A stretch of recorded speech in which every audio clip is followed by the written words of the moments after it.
Apa makna dibalik pengusiran Hagar dan Ismail misalnya? Kenapa Allah seolah-olah membenarkan kecemburuan Sarah terhadap lahirnya seorang anak yang bernama Ismail? Apakah berarti Ismail tidak dikasih?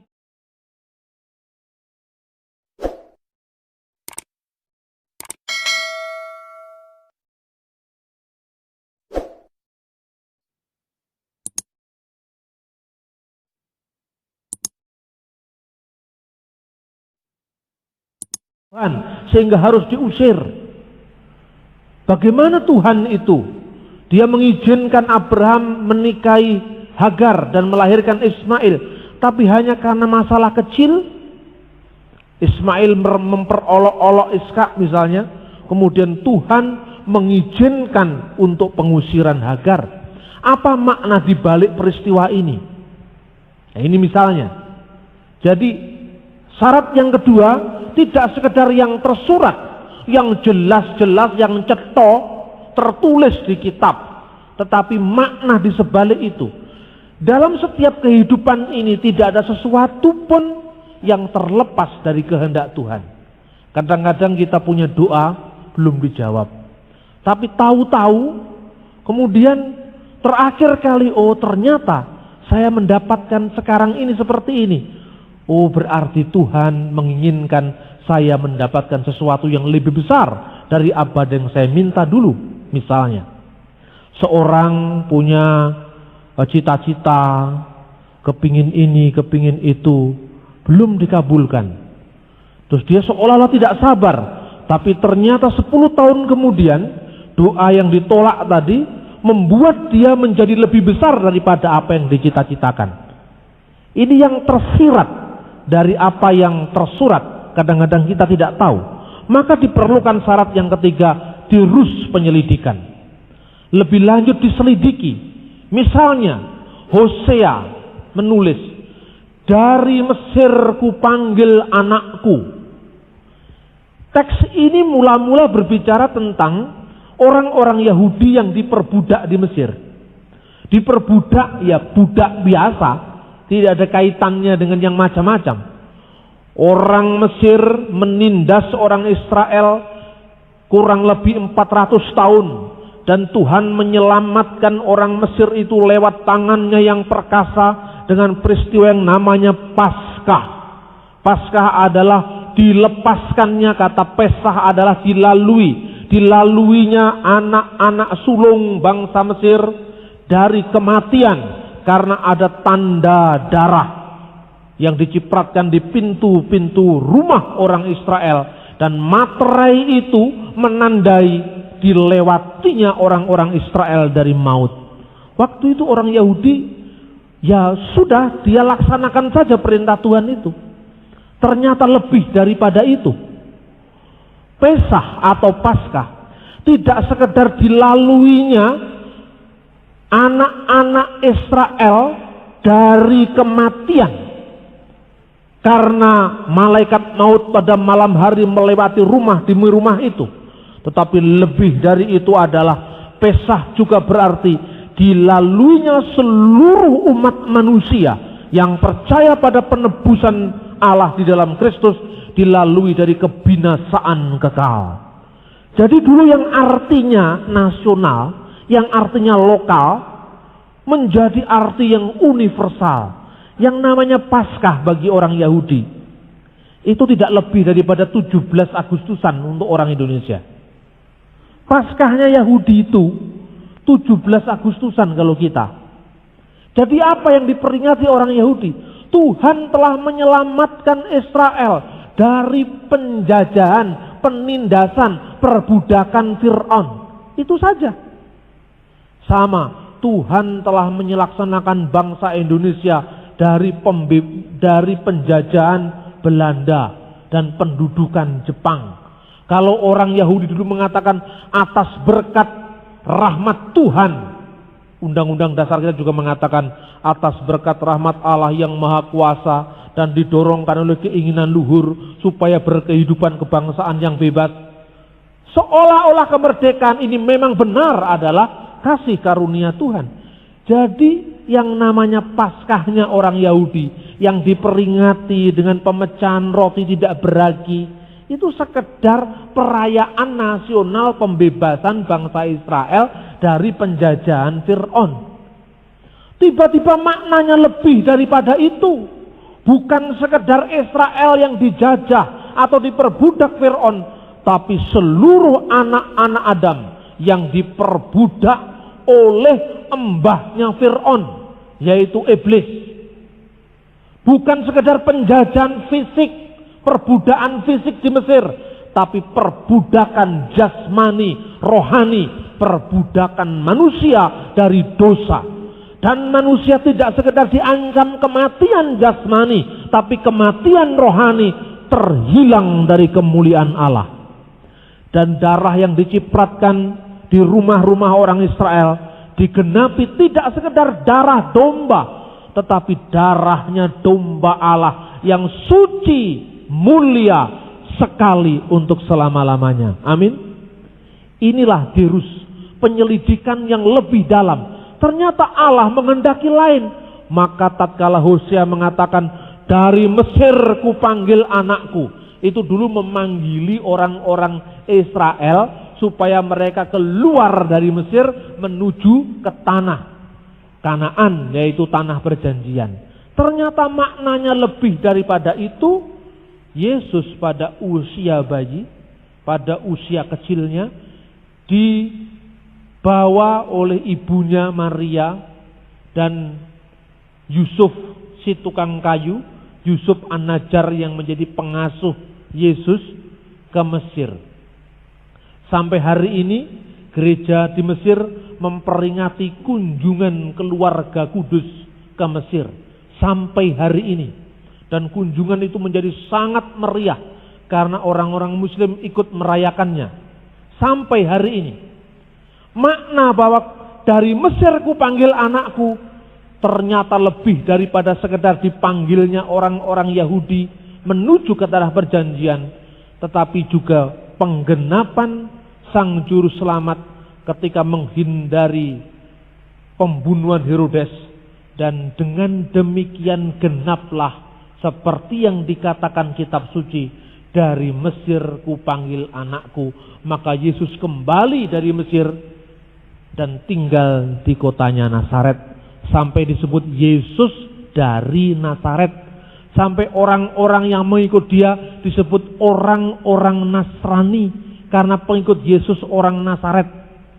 Jadi satu peristiwa sejarah bisa berulang dengan peristiwa yang hampir sama, tapi lebih dalam dan lebih paripurna dari peristiwa semula.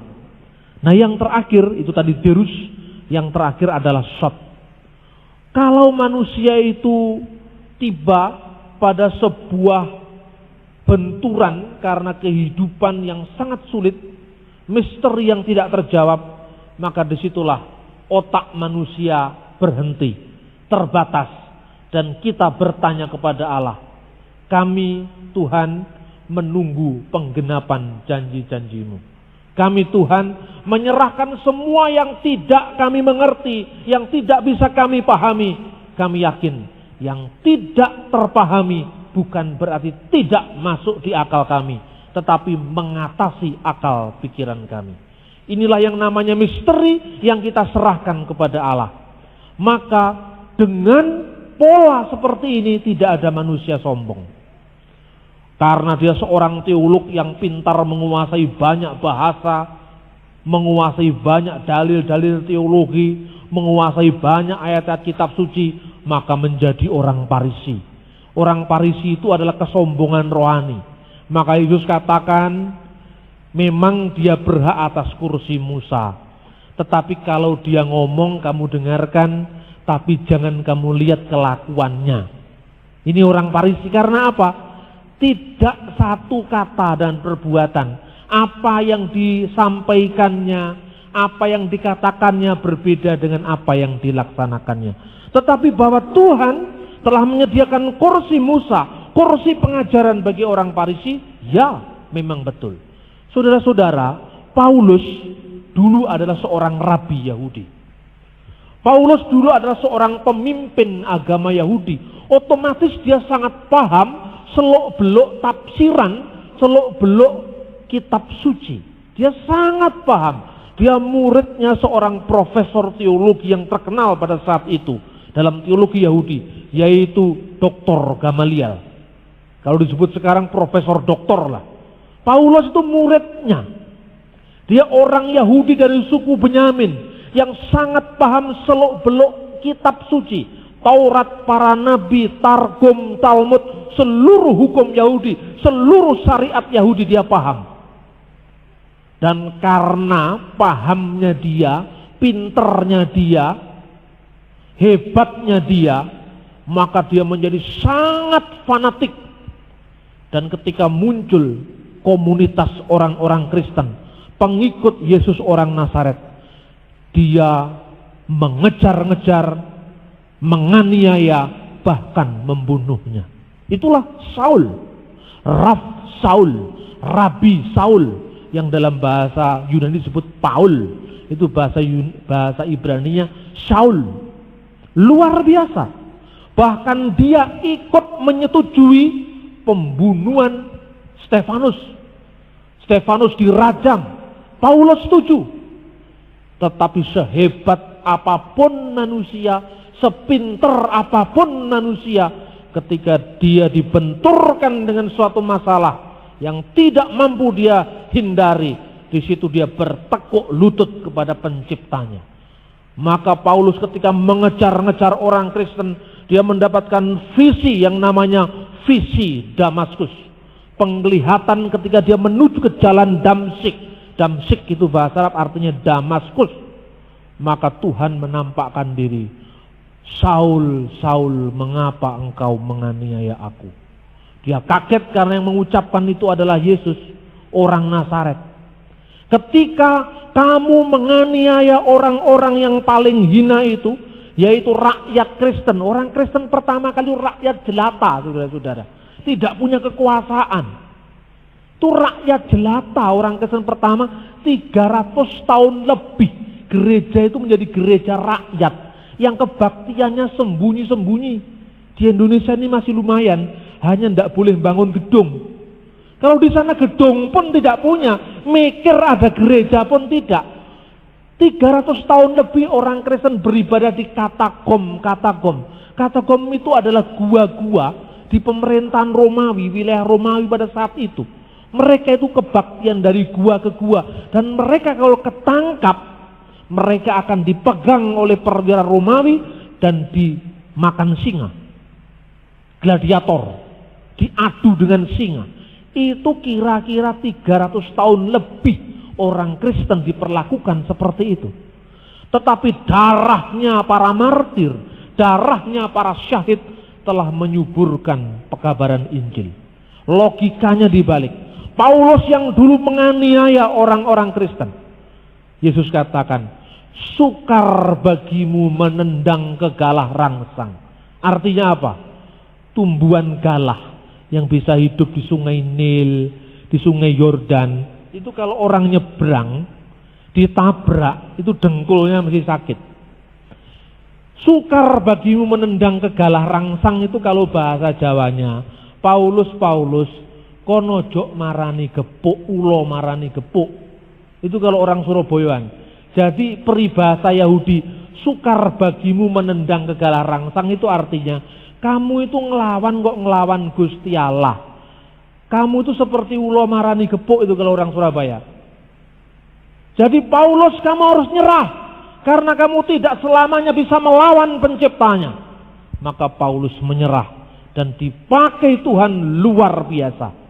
Coba 13 surat perjanjian baru ditulis oleh Paulus. Seorang yang dulu memusuhi Tuhan, seorang yang dulu menganiaya gereja. Maka sekarang tegarlah iman kita. Jangan kecut hati, jangan kecil hati, jangan iman kita menjadi goyah sekalipun keadaan kita dipersulit. Sejarah membuktikan tatkala umat Tuhan dianiaya, di situ umat Tuhan akan semakin berkembang. Amin. Ketika umat Tuhan dianiaya, Di situ Tuhan tidak tinggal diam. Jangan kecil hati. Banyak orang yang tidak tahu apa yang mereka perbuat. Paulus berkata di sini, Yerusalem sekarang ini. Maksudnya apa? Hagar di Gunung Sinai di tanah Arab melambangkan mereka yang hidup di bawah perhambaan. Maksudnya perhambaan apa? Perhambaan hukum agama. Perhambaan syariah Yahudi pada saat itu. Tetapi kita yang dilahirkan oleh Roh diibaratkan dengan Iska yang lahir karena anak janji. Ini logika kitab suci, logika Tuhan seperti itu. Saulus itu doktor di bidang teologi Yahudi. Pada zaman itu, saudara-saudara, dia punya kekuasaan, punya intelektual, didukung oleh dana yang besar. Tapi tidak ada yang mustahil bagi Tuhan. Amin. Tidak ada yang mustahil bagi Tuhan kalau Tuhan mau. Kapan saja bisa kehendaknya jadi. Kita akan melihat ketika terjadi penganiayaan. Penganiayaan apa? Ini membayangkan apa yang dilakukan Paulus sendiri sebelumnya. Tentang umat Kristen yang tertindas itu. Paulus mati dibunuh. Petrus mati dibunuh. Thomas mati dibunuh. Bukan membunuh. Dibunuh. Karena apa?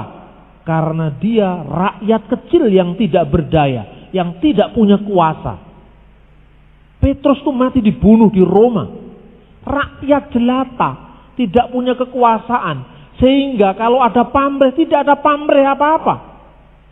Tetapi kekristenan yang disebarkan oleh rakyat ini menjadi kekristenan yang berkembang karena penganiayaan. Logika ini yang sulit dijawab oleh para intelektual. Yang sulit dijawab oleh para ahli. Bagaimana gerakan bawah tanah dari orang-orang yang mungkin kurang terpelajar, karena kebanyakan tidak terpelajar. Paulus terpelajar, tapi yang lain-lain itu kurang terpelajar.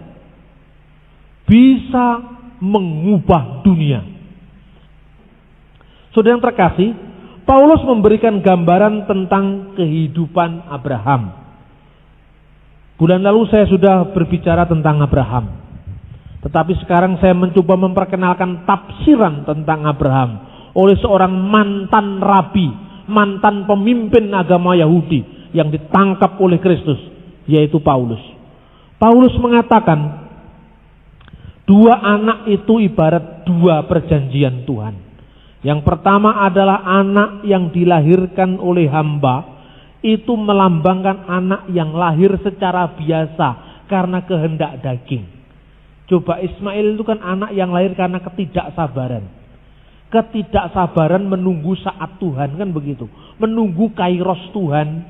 Maka Sarah melalui logika zaman itu, sudahlah, serahkan hambamu itu pada suamimu. Kira-kira masyarakatnya ngomong gitu, supaya kamu ketularan punya anak. Tradisi semacam ini bukannya ada di Yahudi pada saat itu, di Jawa pun ada. Tapi kalau orang Kristen jangan pakai itu lagi. Nanti istrinya tidak punya anak-anak, kemudian pembantunya dikasih suaminya. Jangan mengulangi sejarah lagi. Karena sekalipun Abraham itu tokoh besar, apa perbuatannya yang naif itu? Perbuatan istrinya yang naif itu. Dan Abraham juga oke-oke saja.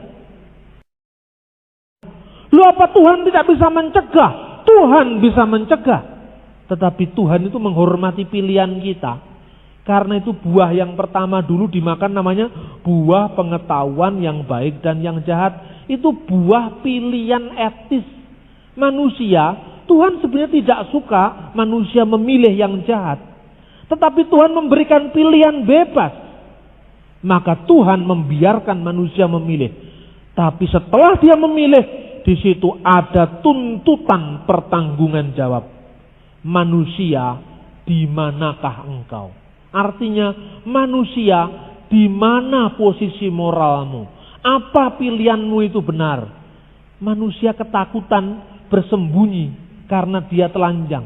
Ditutupi tubuhnya dengan daun pohon ara. Itu menggambarkan bahwa manusia dituduh oleh kesalahannya. dituduh oleh hukum moralnya, maka disitulah pertama yang namanya sejarah manusia kejatuhan dalam dosa. Tetapi Tuhan tetap mencintai manusia, karena Allah yang kita sembah adalah Allah yang penuh kasih, Allah yang penuh rahmat, Allah yang mampu membedakan manusia itu adalah bukan sekedar hamba, bukan sekedar budak, tetapi anak-anaknya. Maka hubungan antara manusia dengan Allah itu hubungan father-son relationship, hubungan antara bapak anak, bukan hubungan antara buruh dengan majikannya, bukan hubungannya antara Tuhan dengan tuan dengan hambanya. Maka orang bingung lihat orang Kristen. Kenapa? Orang Kristen itu kalau menyapa Tuhan kok akrab sekali. Dia menyapa Bapa, ya Aba, ya Bapa. Loh, apa Tuhan itu Bapakmu? Ya, artinya Tuhan itu menganggap kita ini bukan sekedar apa? Bukan sekedar budak yang disuruh bekerja tanpa tahu kemampuannya untuk bekerja, tetapi seorang anak di mata bapaknya. Kalau anaknya salah, bapaknya memaafkan. Tetapi hubungan bapak anak ini berarti hubungan yang sangat mesra, sehingga manusia selalu berada dalam rengkuan kasih Allah, pengampunan Allah. Dan manusia bertanggung jawab sebagai anak yang bertanggung jawab pada bapaknya. Dan ketika anak tidak mampu, bapak memberikan kemampuan pada anaknya. Karena apa? Itu anak-anaknya sendiri. Makanya ada pepatah Jawa, kalau anak itu tidak akan bisa dilepas, tapi kalau orang lain bisa dilepas. Mana ada yang namanya budak mendapatkan warisan dari bosnya? Tidak ada. Tetapi anak mendapatkan warisan dari orang tuanya. Dan bagi orang Kristen, warisannya apa? Warisannya adalah kerajaan surga. Amin. Jadi iman Kristen itu memang kualik, saudara-saudara. Terbalik. Mau dicari-cari rumusnya, kalau memahami dengan logika, non-Kristen tidak ketemu. Karena apa? Bagi orang-orang non-Kristen, berbuat baik itu adalah supaya selamat. Kan gitu kan? Berbuat baik itu golek keselamatan. Jadi mencari keselamatan itu dengan cara berbuat baik, melaksanakan ini, melaksanakan itu, melakukan perintah-perintahnya, menjauhi larangan-larangannya. Ini kan sangat hukum sekali kan? Sangat juridis sekali. Di negara komunis juga gitu. Mematuhi perintah-perintahnya pemerintah, menjauhi larangan-larangan pemerintah. Kan gitu kan? Jadi kalau Tuhan itu ibarat sebagai seorang majikan, memberi kepada pembantunya atau memberikan kepada buruhnya sesuatu atas dasar hasil kerjanya, itu bukan kasih, tetapi baru adil. Adil itu artinya apa? Memberikan kepada yang berhak haknya. Tetapi kasih itu artinya memberi dengan cuma-cuma. Maka bagi orang Kristen, berbuat baik adalah buah keselamatan. Kita berbuat baik bukan supaya, tetapi karena kita sudah diselamatkan. Amin. Dan karena itu kita mesti wajib menjaga keselamatan kita. Inilah makna yang pertama dari hubungan anak perempuan merdeka dan anak seorang perempuan hamba yang hidup dalam perbudakan dengan anak-anaknya. Orang Yahudi sampai hari ini ada 613 aturan untuk melaksanakan hukum Taurat. Ini supaya saudara bisa paham betapa Paulus ketika menulis ini bukan sesuatu hal yang ngawur. Orang Yahudi, misalnya, berhentilah kamu bekerja pada hari Sabat.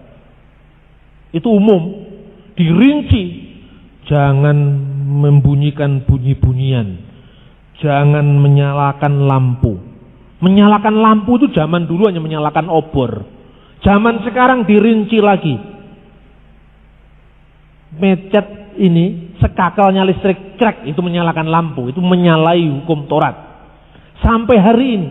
Jadi orang itu berada dalam ketakutan untuk melanggar perintahnya. 613 aturan. Jangan kamu menyimpan kulit binatang sampai melewati malam. Makanya ketika Petrus diutus Tuhan nginap di rumahnya Simon si penyamak kulit. Wah, ini benar-benar merupakan suatu pembaharuan radikal terhadap syariat agama Yahudi. Karena inti dari hukum Taurat dan kitab para nabi, apa kata Yesus, adalah mengasihi Tuhan Allahmu dengan segenap hatimu, dengan segenap kekuatanmu, dengan segenap akal budimu, dan mengasihi sesamamu manusia seperti mengasihi dirimu sendiri. Itulah kesimpulan seluruh hukum Taurat, syariat Taurat, dan kitab nabi-nabi.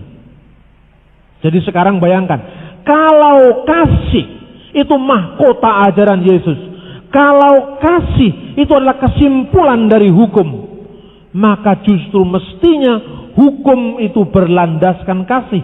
Bukan hukum menakut-nakuti, bukan hukum menindas, bukan hukum mencari menangnya sendiri. Saudara-saudara, Yesus menolong orang pada hari Sabat, memberi orang makanan. Yesus menolong orang, menyembuhkan orang pada hari Sabat. Kata orang Yahudi, salah, karena ini melanggar syariat Taurat.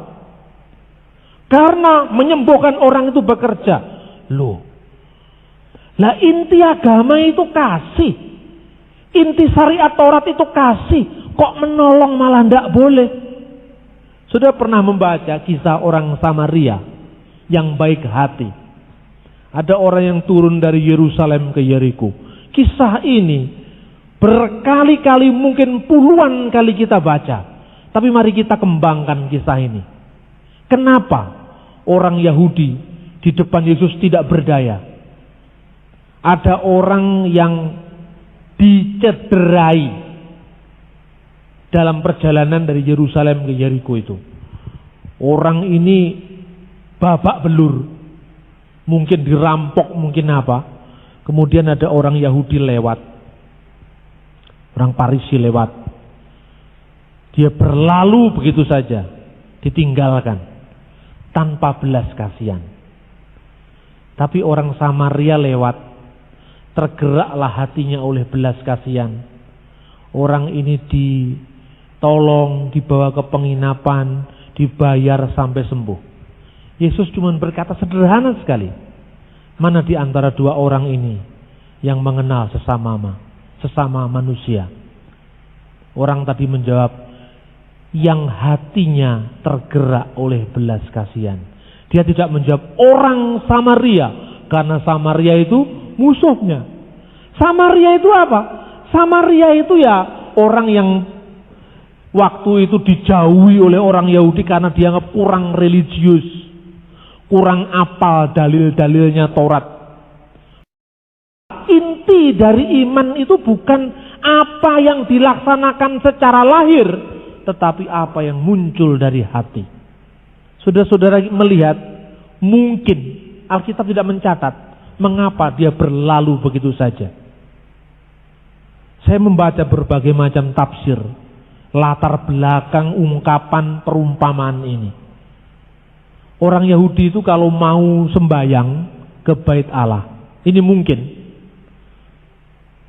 pasti orang Yahudi itu terikat pada hukum yang namanya hukum kenaziran, atau bahasa Ibraninya teharot. Teharot itu kesucian, atau Arabnya taharah. Taharah itu artinya bersuci dengan air. Kalau tidak ada air, pasir. Itu orang Yahudi juga ada. Sebelum zaman Islam, orang Yahudi sudah mengenal sebelum beribadah ke bait Allah itu harus bersuci dengan air. Kalau di padang pasir tidak ada air, ya pasir. Itu lambang penyucian batin. Nah, yang membatalkan sembahyang seorang imam di bait Allah atau di sinagog, itu antara lain dia memegang sesuatu yang najis. Contohnya memegang darah. Darah itu termasuk najis. Jadi kalau pegang darah, bajunya sudah terlanjur putih, mau berangkat ke bait Allah atau mau berangkat ke sinagog, ini batal sembahyangnya. Orang Samaria tidak kenal hukum yang seperti ini. Pokoknya iman itu dalam hati. Kalau saya hidup baik, moral saya baik, dan saya cinta kepada Allah, maka Allah menyelamatkan saya. Sederhana sekali. Kita, orang Kristen di gereja, jangan kita terikat pada simbol-simbolnya, liturginya, tata caranya. Tetapi penyembahan dalam roh dan kebenaran. Tidak terikat lagi oleh hukum-hukum yang begitu detailnya, yang membuat manusia hatinya malah dijauhkan dari Sang Pencipta. Tetapi justru apakah hati kita terbawa dekat kepada Allah? Ini menyembah dalam roh dan kebenaran. Rasul Paulus katakan di sini, justru jangan ikuti sempitnya orang Yahudi Yerusalem sekarang ini. Artinya Yerusalem secara duniawi, yang hidup dengan perhambaan dengan anak-anaknya, yang diibaratkan Hagar di tanah Sinai, di tanah Arab. Karena apa? Mereka itu menyembah Tuhan dengan hukum-hukum yang detail luar biasa. Orang Yahudi menyalakan lampu itu kan nggak boleh pada hari Sabat. Maka kalau saudara pergi ke hotel, itu kalau hotelnya di Israel, orang Yahudi itu yang namanya hari itu diawali jam 6 sore. Jam 6 sore itu liftnya untuk ke hotel dari lantai pertama, lantai kedua. Itu disetel dulu hari Jumat jam 5. Jadi setiap lantai itu turun sendiri, berhenti sendiri. Lah, bebas dari bekerja pada hari Sabat. Lah ini kan ngakali Gusti Allah ini. Ya coba. Nah, hukum agama yang seperti ini membuat manusia jadi budaknya agama. Jadi budaknya hukum agama. Karena itu besok saya akan khotbah tentang marilah padaku hai kamu yang letih lesu dan berbeban berat. Beban berat apa? Itu ternyata beban berat syariat agama. Nah, kekristenan ini, agama, kalau disebut agama, pada sebenarnya lebih dari agama.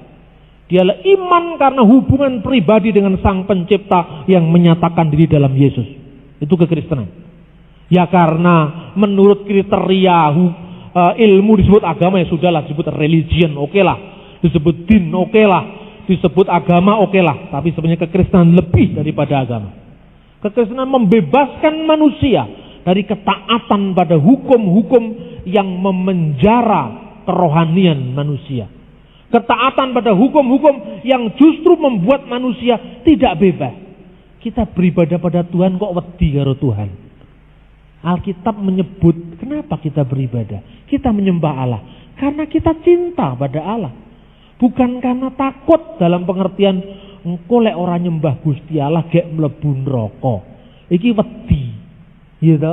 Berarti kamu menyembah Tuhan bukan tulus, tapi karena keweden mlebu neraka, ya kan? Kamu menyembah Tuhan karena apa? Supaya munggah swarga. Karena apa? Pamrih ini. Pamrih supaya masuk surga. Kita menyembah Tuhan karena kita mengasihi Tuhan, otomatis surga. Jadi surga itu akibat dari kasih kita. Karena apa? Allah itu Bapa kita yang mengasihi kita, yang tidak menegakan anak-anaknya mendapatkan kesulitan, kecelakaan, kesulitan di dunia maupun kesulitan di surga. Di surga nanti kita akan menjadi anak-anak merdeka. Karena di dunia kita sudah menikmati kemerdekaan seperti diibaratkan Ibu Sarah, seorang perempuan yang merdeka. Artinya anaknya itu lahir dari iman. Anaknya lahir dari janji Allah, bukan karena lahir dari ketidaksabaran. Artinya apa? Setiap orang yang dibebaskan dari belenggu-belenggu syariah, belenggu-belenggu agama, roh-roh agamawi. Jadi ketika agama itu menjadi isme, di situ agama itu menindas kita. Lalu orang merasa membela agama, membela Tuhan, ya kan? Lu pangkatmu ngopo membela di Gusti Allah. Kita orang-orang Kristiani dibebaskan hendaknya dari kesombongan rohani seperti ini. Karena bagi orang Kristen, hidup kita ini bukan kita lagi, tetapi Kristus yang ada di dalam diri kita. Maka yang meraja, yang memerintah, yang punya otoritas bukan diri kita lagi, tapi Tuhan di dalam kita. Amin, saudara-saudara. Kiranya firman Tuhan ini membimbing kita agar di dunia ini, di negeri ini yang majemuk ini, kita mampu menerjemahkan kehendak Allah. Roh itu menghidupkan, tapi huruf mematikan. Maknanya huruf-huruf hukum itu mati. Huruf-huruf syariah itu mati. Di tengah-tengah situasi di mana kekristenan sekarang ditantang untuk menunjukkan asin garamnya di tengah-tengah dunia. Kualitas rohani kita harus lebih baik daripada orang lain. Jikalau hidup keagamaanmu tidak lebih baik daripada ahli Taurat dan orang-orang Farisi, kamu tidak bisa melihat kerajaan Allah. Kualitas kerohanian kita tampak di depan orang. Asinnya bisa dirasakan oleh orang, terangnya bisa dilihat oleh orang. Doa Tuhan Yesus, agar semuanya menjadi satu, seperti aku dan engkau satu ya Bapa, agar dunia percaya. Kalau umat Tuhan terpecah-pecah, egois, mementingkan kepentingan sendiri-sendiri, di sini tidak menjadi kesaksian bagi banyak orang. Apa bedanya jadi orang Kristen? Kristen juga sama, pecah-pecah. Kristen juga sama, tidak bisa rukun. Mari kita tunjukkan persekutuan tubuh Kristus yang satu mengatasi bentuk fisik kita yang berbeda-beda. Mungkin kita memiliki saudara seiman yang banyak dari tradisi, liturgi, cara ibadah yang berbeda-beda. Tapi sudah saatnya kita lupakan perbedaan itu. Penderitaan mereka, penderitaan kita. Sudah waktunya kita sekarang tidak saling menyalahkan, tapi mari kita sama-sama melihat diri kita agar dunia percaya dari kesatuan kita. Kiranya Tuhan semakin menyatakan kemuliaannya di tengah-tengah pekerjaan gereja dan pekerjaan pekabaran Injil di masa yang tidak lebih mudah ini. Mari kita berdoa.